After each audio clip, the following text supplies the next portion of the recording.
Você sabe qual é o nódulo benigno mais comum na mulher jovem? Eu sou a doutora Geisiela Campanerucci, mastologista, e a resposta para essa pergunta é o fibroadenoma. Mas afinal, o que é o fibroadenoma, esse nome tão estranho? Fibroadenomas são nódulos com características sólidas, eles têm uma consistência fibroelástica, ou seja, a mesma consistência da ponta do nariz, são pequenos, mas podem alcançar tamanhos maiores em algumas circunstâncias e são móveis. São os famosos caroços na mama.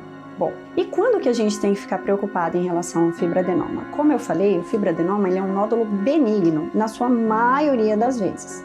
Mas sempre que um nódulo for percebido na mama, e na maioria das vezes eles podem ser palpáveis, você deve procurar um especialista. No ultrassom, eles são nódulos bem regulares, como se fosse uma azeitoninha. E a gente vai já poder identificar a partir daí, pela história da paciente também, que muito provavelmente se trata de um fibroadenoma. Mas lembrando que o diagnóstico de certeza, eu só posso afirmar que de fato é um fibroadenoma quando eu faço uma biópsia, porque daí eu tenho uma amostra daquele nódulo. E o que a gente deve saber então sobre os fibroadenomas? Como eu falei, primeiro, são tumores benignos da mama. Segundo, eles não costumam trazer sintomas. Terceiro, a maioria das pacientes vai apresentar apenas um nódulo e apenas de um lado, mas 20% das vezes eles podem ser bilaterais. E quarto, não necessariamente vamos precisar retirar esses nódulos. Como eu falei, eles são benignos, mas existem 3 indicações clássicas que vão necessitar de cirurgia. A primeira, quando esse nódulo cresce. Por isso a gente vai sempre indicar para essa paciente estar fazendo um acompanhamento mais precoce,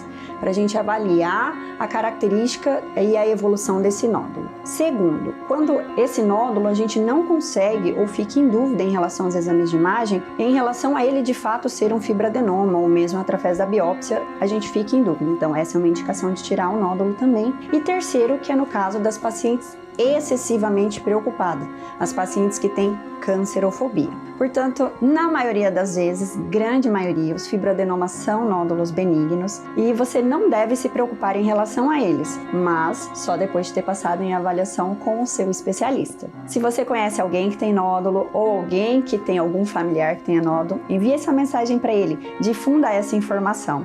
A maioria dos nódulos de mama são benignos, mas a gente sempre tem que afastar com diagnóstico precoce o câncer de mama.